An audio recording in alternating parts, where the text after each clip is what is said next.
The Bloodline. Well, what's left of the blood. Hello. He's back, guys. I'm me. I'm back. Hello. That's the WrestleTalk Podcast channel. So much for an intro. I am Tempest, your host, alongside my lovely and wonderful co-host, Sat E. Nyangi. We're back. It's been a while. It's been a hot minute since the two of us were a team. It's a fantastic Saturday day. It's the return of the returning son. Is Canada's booty himself. That's me. It's the House of the Black Mask. We're back, bitch. Ready for SmackDown. Do the fusion. Pete didn't have to do it. We missed. We're rusty. Yeah, but the funny thing is, the first show I did with Pete, I tried to do, and he was still talking. I was like, oh, he's not Tempest. I legit did this. I went, okay, it's not happening. Oh. Yeah, I was like, my fellow, he's the only one I'm confused with. Yeah. Yes. Sorry, as you were saying, yes. As I was saying, however, the Bloodline. We're headed for tribal combat. What does that mean exactly? I think it just means a no DQ match with the lay on the line. But SummerSlam main event now confirmed. Welcome to the WrestleTalk Podcast channel and our WrestleTalk Podcast review of Friday Night SmackDown, July 21st, 2023. We are here to talk about all of it. And we're going to get into talking about this Bloodline angle because, of course, it was the most important and monumental thing on the show, as the main event segment was built up to throughout the show, with Roman Reigns looking backstage at his lay. As he's looking over at Solo Sikoa, there's tension building there. There's faith deteriorating, etc. They walk around backstage. There isn't a whole lot of, Paul Heyman backstage segments on this show or anything. They get into the ring. Jey Uso comes out first. Then Roman Reigns comes out. And they sit at the table. Basically, this segment is a contract signing. And Jey Uso said, this is not new, but I love the detail that Jey Uso sits on the side and then Roman sits at the head of the table. It's just such a good little detail of all this. But Roman Reigns says, all right, I've been here for 10 years. I've been running this business for 10 years. You think this is my first rodeo? You want to do this, Jay? And Jay says, yeah, man, I want to do this. You made me do this. You did what you did to Jimmy. And now I got to get you. Now I got to do this, Roman. And you know what? It's going to be tribal combat. And Roman Reigns is like, oh, damn. All right, those are heavy words. And these are new words to the rest of us. We never heard of tribal combat before. No, not versed in it. And Roman Reigns says, do the elders know about this? And Jay says, it's their idea. It's like, ooh. It's been my, I think, favorite bit of all this, where we hear about the elders a lot, but we have not seen any of them since we've seen it, 2020. If it wasn't for that, we'd be like the unseen elders, but we know who they are. We've seen them once. Once. Yeah. Once is not enough. There needs to be more. Yeah. The whole signing should have been all of them there during the decree. Something that would have elevated what we've been seeing. But like you're saying, they're kind of like them unseen, the powers that be. Yeah, I've kind of given up hope on ever seeing. If they weren't in the tribal court of Roman Reigns, I don't think we're ever going to be there, or the 1,000-day celebration or anything like that. Anyway, Roman Reigns seems he's taking this very seriously. This is a serious revelation, of course. And he takes off his lei, and he's holding it in his hands. And he places it on the WWE World Championship, seemingly to signify that this match at SummerSlam between he and Jey Uso is going to be both for the WWE title and the tribal chief position within the bloodline, the family, whatever you want to call it. Whatever's left of the bloodline at this point. And then they both stood up, walked around to the front of the table, and I don't want to say shook hands because it wasn't one of these. No. It was one of these. It was more traditional. I feel like it's a traditional handshake, right? Yes, it was a more traditional handshake, and they were like this. Mwah. Brother. It felt like they were about to duel, almost. It was like bowing before a duel or something like that. It felt ceremonial, and I liked that. That was just like another neat little detail that they sprinkled onto it. And then Roman turns to leave. He's giving Jey this respect. Yeah. And he goes to leave, and Solo takes it upon himself to flip over the table, grab Jay, and go to hit the spike. And Roman grabs his arm and is like, no. And then Jay super kicks Solo, and Jay and Roman close the show. Mm-hmm. And this continues our build towards SummerSlam. Now the main event, the main event has been confirmed. The main event has been set in stone. Jey Uso, Roman Reigns, tribal combat, which they explained is going to be, bless you. I'm back, yeah. A no DQ match, basically. Yes. Jey Uso explains, like, if I'm going to hit you with a chair, I'll do it. If I put you through that table, I want to. I'm going to do this. I'm going to beat your ass. I'm going to do these things, all the no DQ things. I don't know, like, I don't think anything is really going to set it apart from a regular no DQ match or anything that. I hope they dress up the ring. Maybe. That'd be neat, like a Viking rules match. And the African drum match. The drum fight. Yeah, between Big E and Apollo. Yeah. It felt to me like one of those kind of, like a Belfast brawl, even though there was nothing Irish done to the ring for those either. But maybe in the next 2 weeks we can get some sort of video package, like detailing a tribal combat thing in like Samoan culture, something like that. I don't know if you'd have to make something up for that or if you would have to just be respectful kind of thing. But like hype this up in a way that makes it feel significant, feel different from this no DQ match. And I'm looking forward to seeing what they can pull off for the next 2 weeks. I have a list of demands of what I want from this fight. Demand number 1, they dress in traditional garbs. Ooh, what if this is when Jey Uso comes out and does the haka again? He does the old Usos entrance. If Jim Johnston was still around, that would happen. But this is Death Rebel. They ain't gonna let it happen. He's gonna come out. I know. When I say ooh, you say so. Ooh, ah, ooh. You know, Samoa, and then sometimes he says some more. Boo Samoa, boo Samoa, the boo Samoa. He. I miss those days. Mm-hmm. Yeah, but yeah. List of demands. Yeah, traditional tribal entrances, tribal garbs. Possibly some torches on the side, maybe make it dark, the arena a little bit darker so it looks more like a tribal fight is about to happen. Make the ring, cover it with some flowers and stuff to make it more look like a tribal combat's about to happen. I want them to probably even have the face paint. Go all out.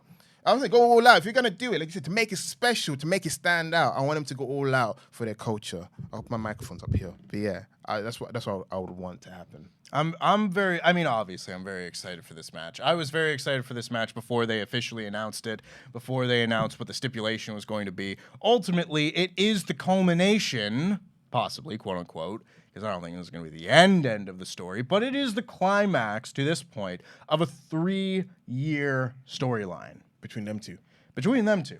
And that's bonkers. That's a long time to be building a story.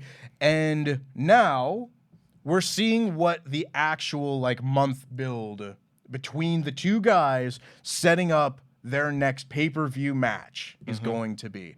I think they did a very good job on this show. Obviously, the tribal court segment, which I made sure to catch up on while I was away. That is the only WWE thing that I've watched in the last 3 weeks or so. I made sure to watch that before I watched this show. All of that, I think, has been very, very, very good. And now we have a couple more weeks, and I have no reason to think that the level of quality for this match isn't going to remain consistent, because for the most part, the last 3 years, anytime they have focused on the actual bloodline aspect of this story, it's pretty much been near perfect. They're batting close to 1,000 with that stuff. So another 2 weeks of good promo segments to really hype this up. And I just want them to give me a sliver of doubt that Roman Reigns could lose. I don't think that Jey Uso is going to beat him. However, can you imagine WWE World Champion Jey Uso, the one to beat Roman Reigns 3 years later? The answer for me is still no, because he's been unproven outside of the Roman Reigns storyline in terms of him being a babyface. You could argue there's been times when it worked. Batista was only over in his own, I guess, feud with Triple H, and then they branched out with the JBL and all that kind of stuff. And he was still over. Royal Rumble was over. They did little things to test if he was still over, and he passed with flying colors. Wardlow was only over because of the MJF feud. You know what I'm saying? There's certain wrestlers that get over because of storyline, and it's like, okay, post storyline, what does it look like? I guess that's the argument they were trying to make with Sami Zayn, but Sami Zayn is a guy that was proven as a babyface before that. So it wasn't like, this is a new concept, super babyface Sami Zayn. So that was a different story. He was already over before. It's just that I knew he wasn't the guy that was going to end the story. But anyway, people want it to be Jay. But again, they haven't put in the work to make Jay this super babyface because he's been stuck in this bloodline verse since he turned babyface. Having faced guys like Austin Theory, which he did. Yeah, people say, he had a United States title match, but he was still, again, a tweener. Since he's been babyface, he hasn't wrestled more heels to gauge people's reaction and interest level. Because if people still cheer for him after post-Roman and he becomes like the number 2 and number 1 merch seller and they're cheering for him in every match, then sure, he's won me over.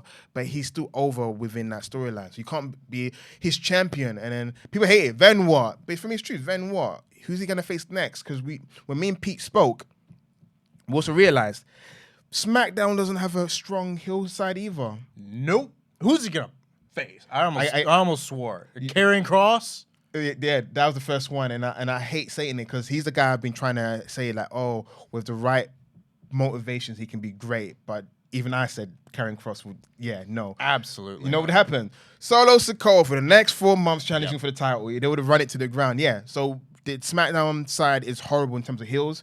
Jay would suffer as... It'll be 2004 Eddie all over again. He's like, who do I have to face? JBL. Exactly. So I don't think Jay's over.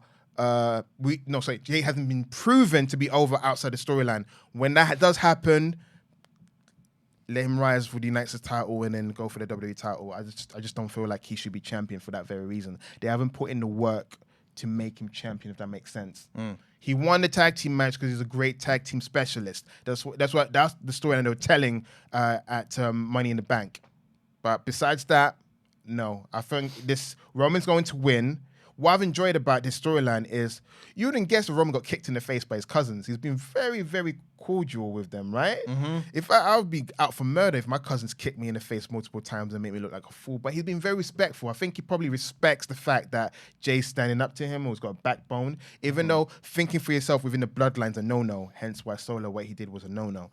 But yeah, I like the fact that he's showing Jay respect. It's like a nice wrinkle to show that the old Roman's still in there somewhere, and that could be a storyline they'll be trying to tell after the match with Jay, because Solo Sikoa very much like Gollum. He's attracted to that lay, and that's what Roman sees. He's like, this guy over here, I don't know, you're a bit too comfortable with my lay. Don't look at my lay. So that could be a storyline kind of tell, and like I always say, the moment Paul Heyman deems you weak, that's when he dumps you. So I can see Paul Heyman bigging up Solo in the background to become the new tribal chief. Yeah, these are all my points. Yeah. Thank you very much. No, I think it's very, very apt. I think ultimately I don't see Jey Uso winning this match either. Yeah. I think Cody's gonna win the title and as he should. Story and as everything. He should. Yeah. I think. And I don't want to get caught back in the vortex of, Cody should have won. But I think if... won. But he should have won. I think if Cody wins the title at WrestleMania, and you literally just do this exact same story that you have done just without the title, I would have a lot more intrigue in this because I would think there would be a really good chance that Jey Uso could beat Roman Reigns. But because the title is on the line... I don't think that Jey Uso is going to win. Yeah. And I don't think that is the goal of this, But regardless, that's more of a nitpick, really. One more thing to add, popped in my head a long time ago. Yes. When we started this podcast right now, and I want to say it now. This will be the first time fans can watch Jey versus Roman in real life. Both the previous matches was during the pandemic. So this is match number 3. First time live. Detroit. I just wanted to mention that part. That's a very good point. That's a unique portion of the feud. I wonder, like, I don't know. It'd be really interesting because obviously they're going to have a big old crowd for this match. Big old football field, Ford Field, Detroit, Michigan for this match. WrestleMania 23 building. Nice. I will imagine that this is going to be a very heated match on the show. If this is just like the people are just like craving it, I wonder, like, I don't remember the last time anybody ever called an audible in wrestling, like in a big match like that, you know, where it's just like, actually just have the other person win. You know, that sort of thing. What happened recently with Mercedes Moné, but that's because she got hurt. Yeah. Because she called it. Yeah. She could have just won it and just vacated it like, you know, Finn Balor, but she called an audible. Yeah. But in terms of like listening to crowd reaction and just going like, okay, we're going to go with him. I don't know. No, I would be paying attention to people for this match. This is one of those times I'll be like, screw what the fans want. Wow. Stick with the story. Listen Cody. to this guy. No, listen, Cody. Cody has to win. Because I'll be like, then who does Cody face? Huh? Seth or Gunther or Balor or Priest, whichever one of them is champ at the time. To finish the story, he has to win the belt that his daddy was touching. That belt. The WWE title, not the new one they created or could be related to the old one they retired. No. Finish the story. That wasn't in the story. The story's not to win a world title. It's to win the world title, the one with the significant, you know, history, the one your daddy wanted. That's the story he wants to finish. Let's never forget that. And then Jay winning it. Then what, Jay? Huh? Then what? Roman wins it back. Starts another 4-year. What is this, WCW? That's the kind of thing they used to do. Listen, he ain't Lex Luger. You can make him win for a week, and then also Hogan's like, okay, I took time off for a week. Give my belt back. Yep. I don't know. I thought this segment was very good. I thought that the Tribal Court segment was very good. For those who were looking for my review of that, even though it was like 40 minutes long, it was good. That's my review. We'll see what happens at the pay-per-view, but I'm very much looking forward to it. We know what's going to happen. See you guys, everyone, next week on SmackDown. Yep. Pretty much. I mean, so, I don't know. We'll see. We'll see how Solo gets involved. I'm waiting for a Solo turn eventually. But, that being said, let us know what you think is going to happen at SummerSlam. Do you think Jey Uso's going to win? Do you think that this is Jey Uso's story? Do you think all that's actually going to play out and have him win the WWE World Universal Undisputed Heavyweight something Championship? Let us know in the comments down below. In the meantime, we're going to get into the rest of our SmackDown review here. Oh, yeah. And we kicked off with Roman Reigns arriving at the building, and then we had a match. A match to kick off things. You love to see it. And it was the second half of the U.S. title invitational quasi-tournament thing where they had LA Knight, Rey Mysterio, Sheamus, and Cameron Grimes in a 4-way match to determine the number one contender for the United States Championship. Or more accurately, who would advance to face Santos Escobar, who would be the number one contender. But I thought it was a very good match, very good opener. I love these kind of matches. I think this is probably like my favorite change to WWE programming since Triple H has taken over. Like maybe once a month or like every 6 weeks or so, we seem to get some form of like, okay, there'll be a triple threat match here and a triple threat match here, and the winners will face each other, and that person does this for whatever title. And I just think it works. Yeah. You just have people win matches, and those people who win matches then get rewarded for winning matches. It's really like simple concept. Simple concept, but it wasn't done for a very long time. And it's just been really nice to see number one contenders matches like actually mean something in this company for the most part. What about title contender matches? What was it called? It was championship contenders matches or something. Something, yeah, where you have to win to become number one contender or some. It's not even just that though. It was like you beat the champion. If you beat the champion, yeah, you would like be considered for a title shot because fucking. Oh, sorry. Whoops. No, Shotzi. You didn't spit on my eye. Don't worry. Oh, no, I swore. Oh, you did swear. I thought you swore because I'm touching my eye because I feel excited about I haven't had one in a while. Give me a break. Oh, I'm on the edge today. I'm not even upset. I gave this SmackDown 5 out of 5. But he's on the edge, and on the edge and right he now. F-bombed. He fudge bombed, man. Yeah, but like Shotzi and Tegan Nox beat Natalya and Shayna Baszler or whoever the women's tags belonged to at the time. They beat them 3 times and never got their tag title shot, and then one of them got fired. Tag team amnesia. So like, I don't know. The championship contenders matches are nonsense, and people who want to say that it's the same thing as the AEW championship eliminator matches or whatever, it's not. That's the one I was thinking. That's why I said keep saying championship contender or something. Yeah, it's similar, but not identical by any means. But regardless, this was a very fun match. They did a lot of really cool stuff here. LA Knight cut a promo on the way to the ring. He didn't really say anything other than he was going to win, but he was still one of the most over people in the entire show. Like, besides the people involved in the main event segment, no one else came close on this show, I didn't think. He came out. Yeah. Sad, Yeah. And they did a really cool Tower of Doom spot. It wasn't like your normal Tower of Doom spot. It was almost like kind of 2 moves happening at the same time, like one right next to each other, as opposed to just the tower just getting more convoluted, which was neat. Rey Mysterio and Sheamus both did the clubbing forearm blows at the same time, which was like really funny because Rey Mysterio had to stand on the bottom rope in order to do it. And Austin Theory was at ringside on commentary for this match. Because we demanded it after last week's great performance. I haven't seen it, but You haven't?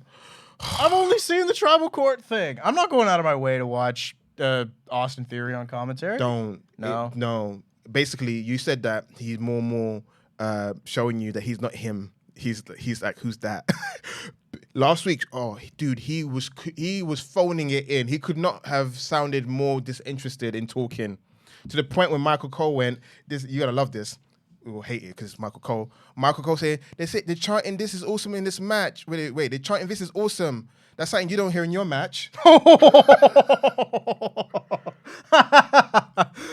Michael Cole is based Michael Cole. And then what happened afterwards? Yeah. Oh, that's a great retort, Austin Theory. Mm-hmm. Listen, my going away present for the WrestleTalk Podcast channel was my rant on Austin Theory. It was me and Pete and Austin Theory. And I got a message in my group chat about this last night. I was just talking to a few of my buddies about wrestling. We were just, shooting the breeze and stuff and having a good time. And I think we were booking like a WWE AEW fantasy card, right? We were just like, what matches would you want to see? I'd be like, this one, this one. Really cool to see that, blah, blah, blah. Rey Mysterio and Vikingo, for example. Danielson and Walter. Claudio and Walter. I could go on for days. And then, all of a sudden, we were just like, oh yeah, and then there's Theory. He's got a title. He's not anywhere near this card. And my friend was like, didn't I just see him win a match with a drop kick like 2 weeks ago or whatever? And I was like, yeah, and I have not been more irate at a match in I don't know how long. And he was like, yeah, it's stupid. They tried, all the people on Twitter tried to say it was psychology because he drop kicked him in the throat. Yeah. But it was psychological torture watching that match. To be honest, I feel like they've told him not to do his flashy. They said, don't wrestle like AR Fox. Well, that, by the way, would be my match if I allowed him on the card. I'd be like, Theory and AR Fox. Why not? It's kind of Takeshita and Sami Zayn because he's watching them do each other's moves. I just want to see clones just wrestle each other. You haluva kick me. Hey, you blue thunder bomb me. Yeah. But point is, yes, sir. The conclusion that we came to in the group chat last night, through no assistance of mine whatsoever, of course, is that Austin Theory is aggressively not him.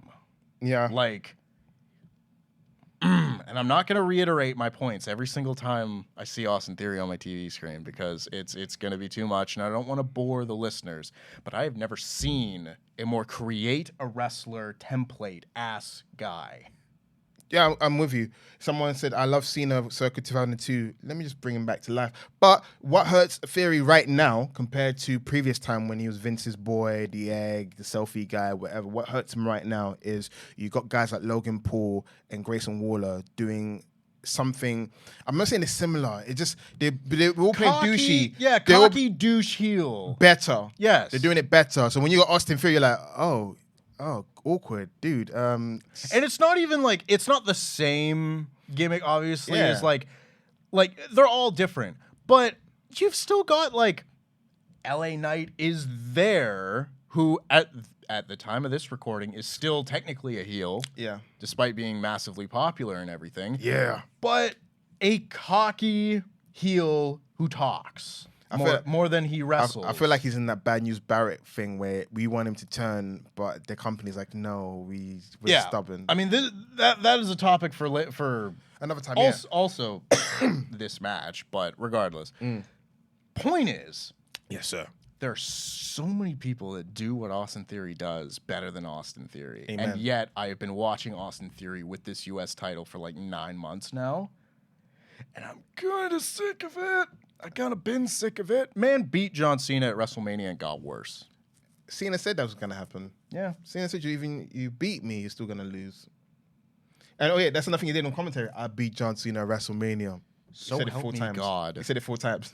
So help me God. Wade Barrett tried to help him, like to boost him up, but he just sounded so like, yeah, Cole, respect me, but like he sounded like if you him because a lot of time wrestlers when they're on commentary, you're like, oh, this guy's witty, this guy's this guy, give him more mic time. With him, it's like give him less.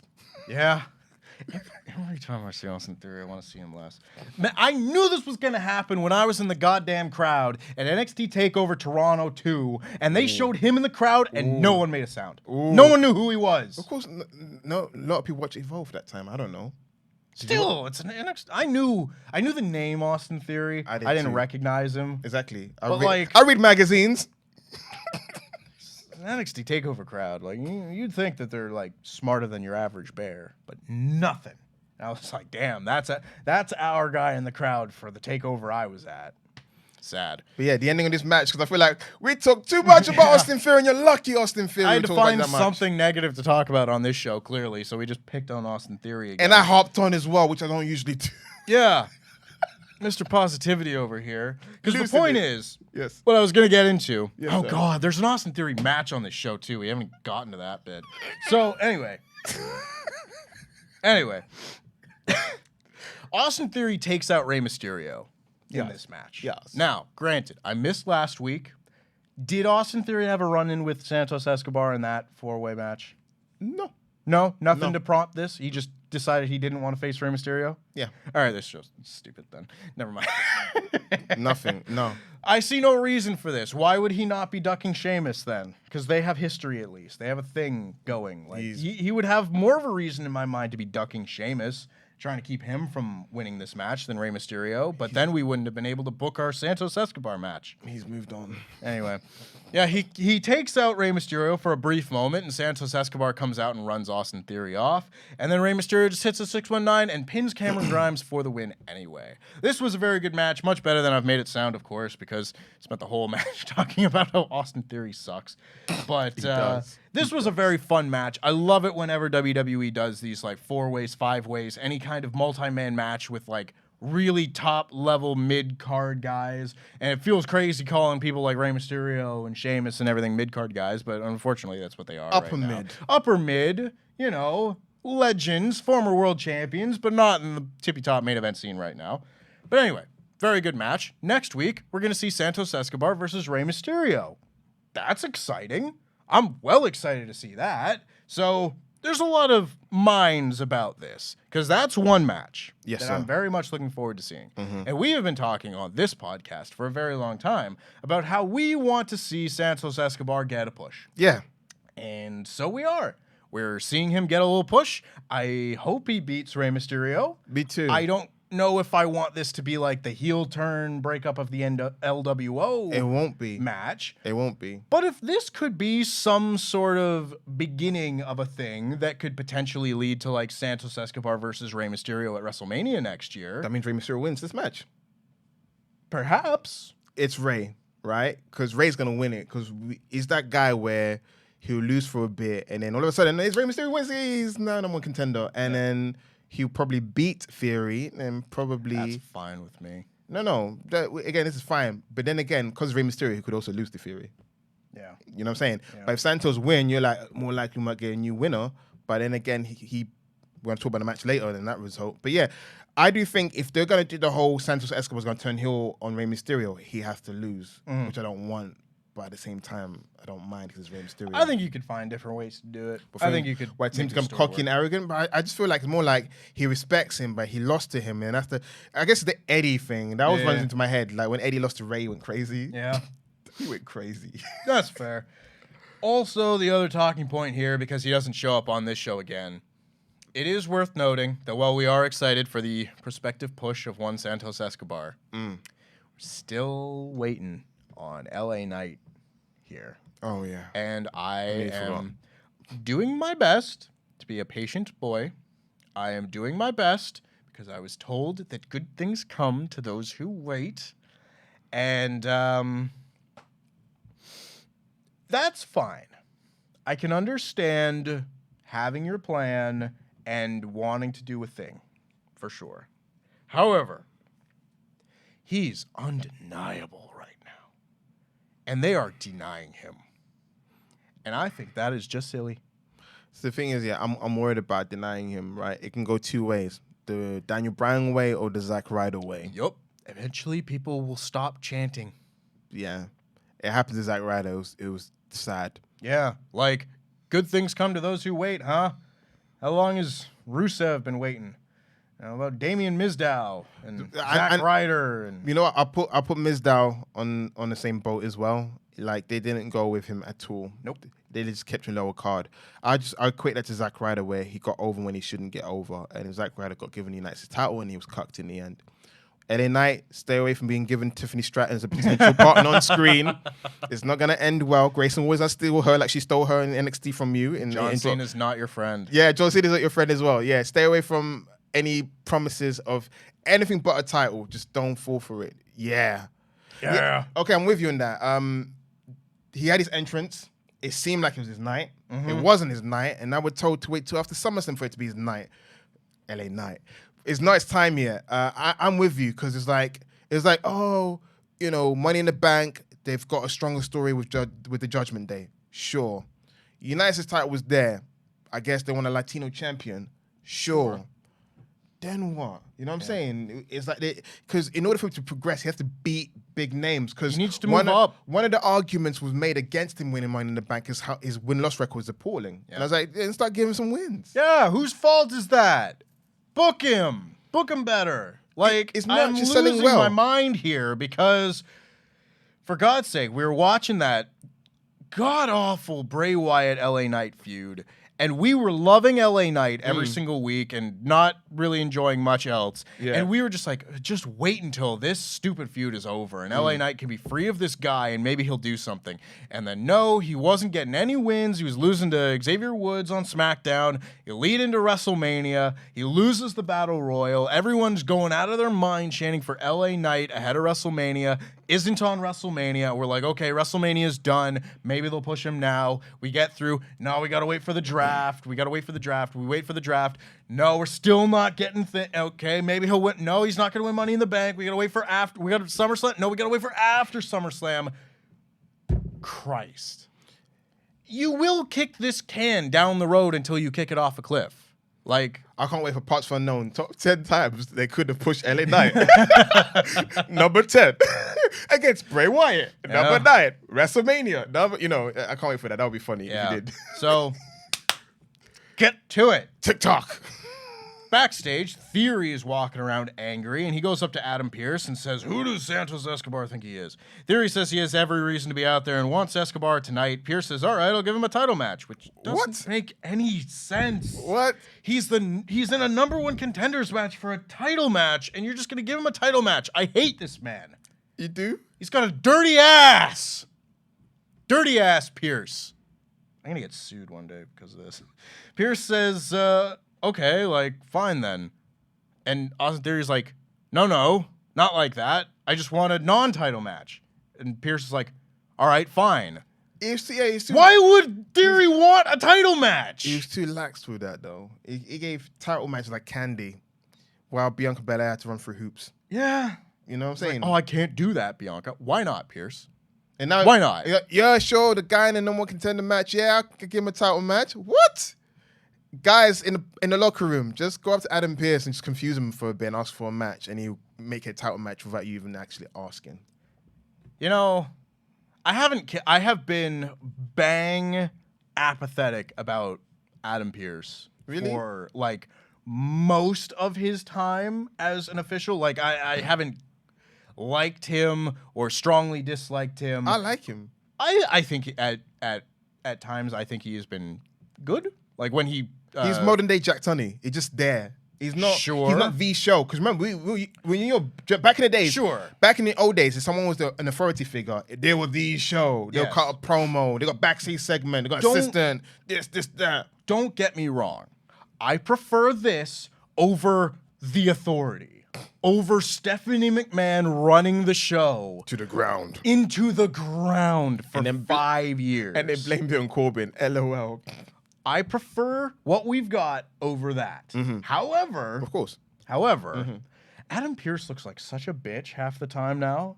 Like, this man just went out there and like interfered in your number one contenders tournament match and everything, and you should probably be upset about that. And you're just like, all right, what do you want? Oh, you want a title match? Oh no, you want a non-title match? Okay, bye. Do you think it works better when he has someone working underneath him that's opposing his views, like a Sonya, when Sonya was the heel and he had to be more the benevolent one? But my favorite Adam Pearce moment is still when it was almost Adam Pearce versus Roman Reigns at Royal Rumble. That stretch of time was entertaining. I was like, oh, we're gonna get scrap buying in there. Oh, you don't know about scrap buying, and it didn't happen. But that was him at his most entertaining. If anyone ever asked me to twist my arm, name me your favorite Adam Pearce moment. Him versus Roman Reigns. Mine was when he finally snapped and talked S-word about Ronda Rousey in the ring. Just because finally, like, he showed that he had a spine. He's never shown that any other time on the show. Up for it. Oh, my least favorite Adam Pearce moment is when he randomly fired Bobby Lashley for no reason, or suspended him for no reason. When wrestlers have done like more and he's looked it over. Anyway. I'll never forget that. Lashley shouldn't forget that either. We're going to keep on going. I'm a sidebar tangent today. I'm ready for it. What's the next? What's next on this show? What's next on this show is Charlotte Flair versus Iyo Sky. That's a very big match to just have on SmackDown. You know, that's like a big old pay-per-view match. I wrote dream match. Yeah, that's a dream match. It's more of a dream match when it happens on pay-per-view because I think it's fair to say that Charlotte Flair tries a lot harder on pay-per-view than she does on TV. And I think that's probably true about most people, but it's more noticeable in the case of Charlotte in my experience. But this match I thought was still pretty good. Bayley was on commentary, and she was doing the Lord's work, harassing Michael Cole. Thank you very much for that, Bayley. Charlotte and Iyo went back and forth. This was a good little match, I thought. They both went for moonsault. Charlotte went for a moonsault, but Iyo managed to get her foot up. And Iyo was going to go for the moonsault. They ended up fighting up on the top rope. Bayley went to go and interfere, grab a leg, do something, distract Charlotte, whatever she was going to do. And then the screen got all spooky with hair and scissors and Shotzi's like, Bayley. Okay. I care not for spooky Shotzi, but fine.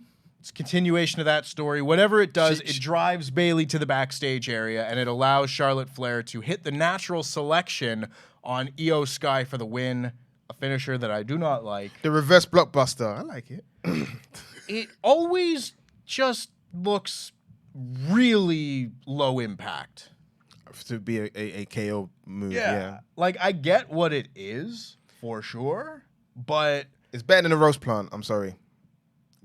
I'm not a fan of the rose plant either. Bayley should just use the overdrive. It's basically that we talked about the other day. Yeah, the overdrive, the Elix Skipper version. Did you find the video? I didn't. I tried to look at Elix Skipper's overdrive. And I'll find it on Twitter for you. Don't worry. But yeah, as you're saying, Shotzi joins the pantheon of women that have gone crazy over the past couple of years. It was Liv, and then it was Nikki Cross, and now it's Shotzi. There's too many crazy women on the roster. LOL. What I'm trying to say is, like, we can't to have another crazy lady. You have to justify why the other crazy lady on the main roster, Nikki Cross, hasn't been used to her best of her ability to the point now she's jobbing, almost making me miss Nikki ASH. When the whole point of Nikki ASH was like, oh, I can't wait till she's her old self. She's gonna be beating people up. The Nikki that held her own against Asuka, can't see her. She's now like care about what Candice LeRae's doing nowadays. But anyway, yeah. Shotzi, you know what? She needs something. I can't poo-poo it because it came to a point before the haircut, she wasn't interesting. You know, I felt like she had potential as a heel. They didn't do much with her as a heel. Then she became babyface again, and she had tag team Amnesia and teamed up with Raquel, the person she was feuding with previously. Just been there. If it was up to me, she would reunite with Tegan. Thank you, Jesus. You knew I was going to struggle because I've seen it a while. Her and Tegan Knox reunite as a tag team. Put Dana back with Emma. There's certain women that need to be in tag teams. Again, I know you're going to hate me saying it, but Lacey Evans, all she needs is a cadet that she bullies around, and she's in a tag team because hers as a solo is not working. As a tag team, recoup on the investment. Recoup on the investment on her. They invested in her. There's a lot of tag teams they can create. And where's the unholy union? Where are they? I don't see them anywhere. That's a great question. But yeah, to go back to what I was saying. Have they had like 2 matches since they got drafted? We need you to drop the title and leave. And that's why they left.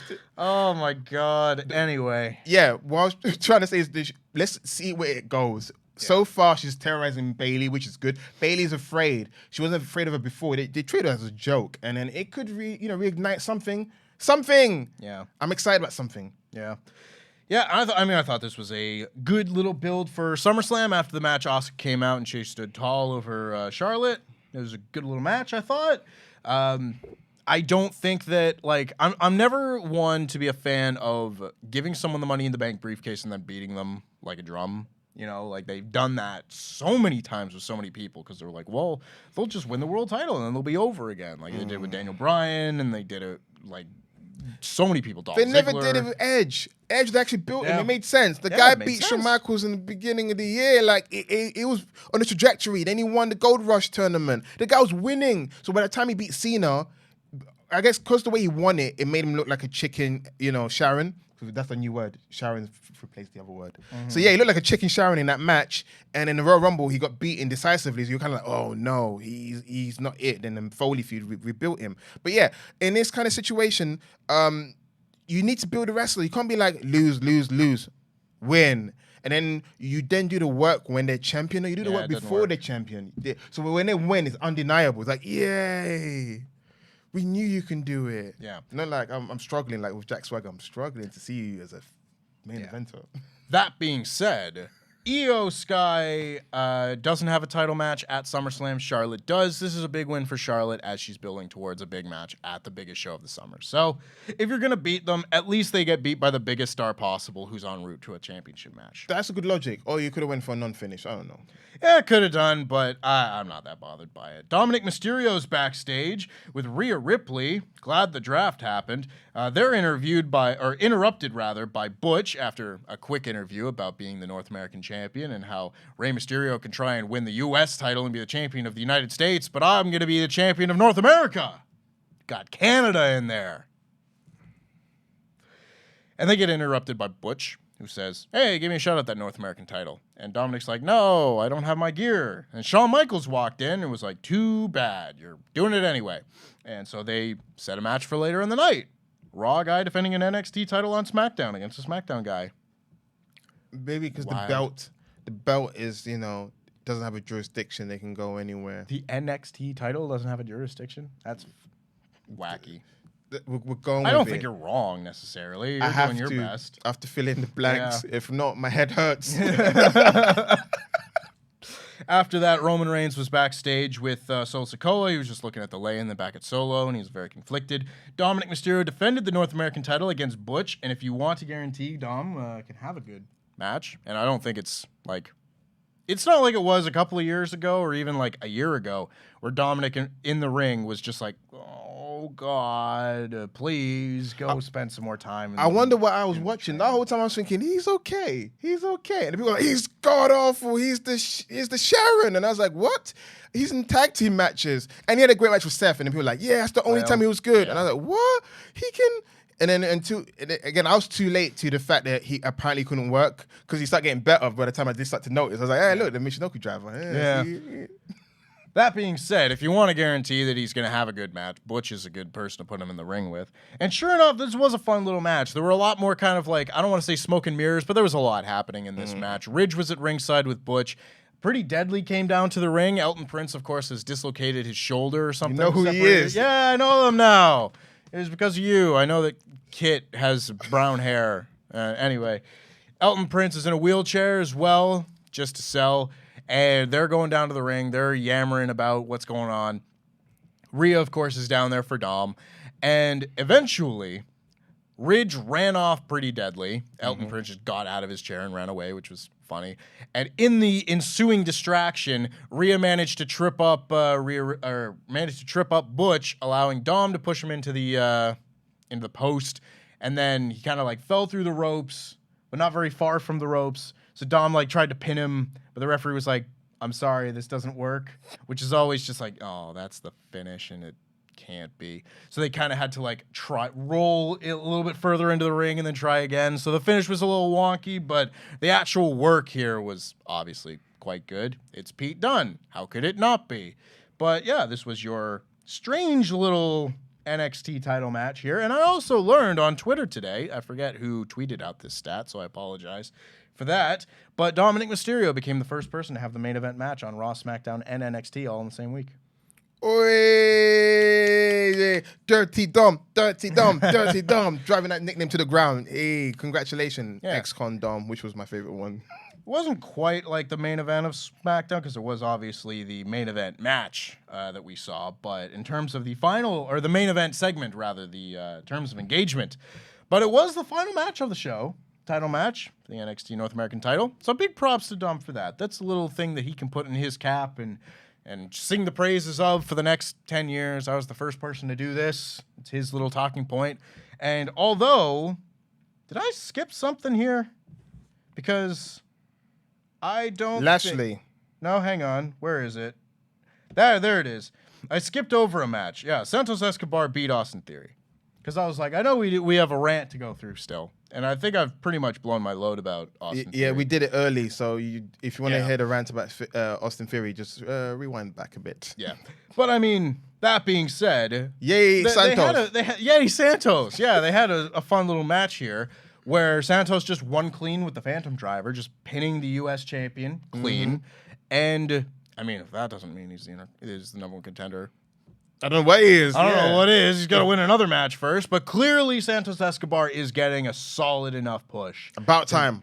And yes, 100% about time. I am not at all going to complain about any aspect of Santos Escobar on this show. I think he did a really good job. I think he's done a very good job as of late. Since his call-up, the whole deal, I want to see him win the U.S. title, presumably.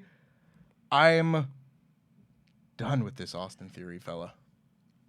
Before I say anything about Austin Theory, which is nothing because I said enough about him, with Santos Escobar, I'm a bit sad that they've taken away everything that makes him cool. Oh yeah, they just slapped him a t-shirt and it's made him the Aztec gear he wore, Man in the Bank, was cool. But I'm just saying, like, he had this aura. He was El Jefe. Legit. Now I hate when they do this with the baby face. Like, in order to make him humble, he has to pretend he's not that guy anymore. He'd be like, I'm the man of the people, I struggled hard. Well, you were on boats not that long ago. You were feuding with mobsters because you were kind of like a mobster yourself. And now all of a sudden, like, I did it for the people, La Raza. And I was like, yeah, you did it for the La Raza, but can you not do it in a nice car? Where's your bling bling? All of a sudden, he's going to pretend he doesn't know what a Rolex is. You know what I'm saying? Like, that's the only thing I kind of dislike is, like, at least let him stay true to the character. I hate when he's like, I'm a baby face. I don't do that stuff anymore. I'm a heel. Give me back my chains and my glasses and my cups. And, that's it, right? Like, because I don't need him to be, like, arrogant about it and everything, because he can have a change of heart, a change of attitude.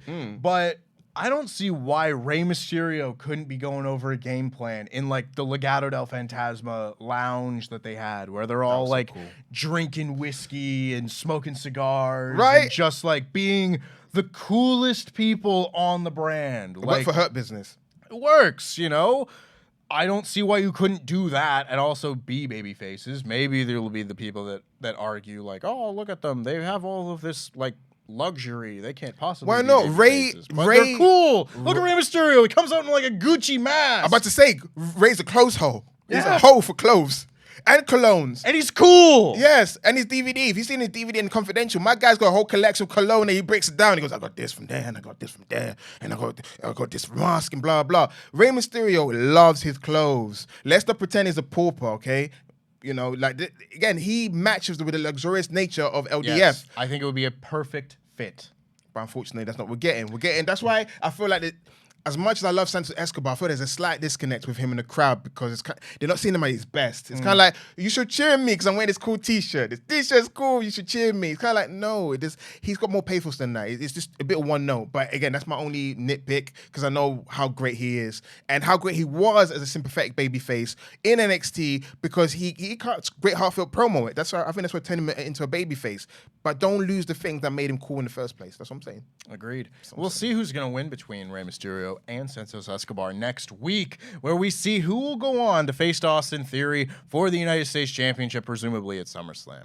That being said, that brings us to the end of our SmackDown review here, and we do not have any podcast shout-outs to do.